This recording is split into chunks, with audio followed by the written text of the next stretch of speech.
হে বিশ্বাসীগণ,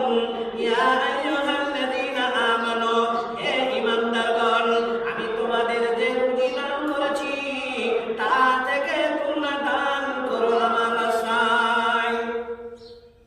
তা থেকে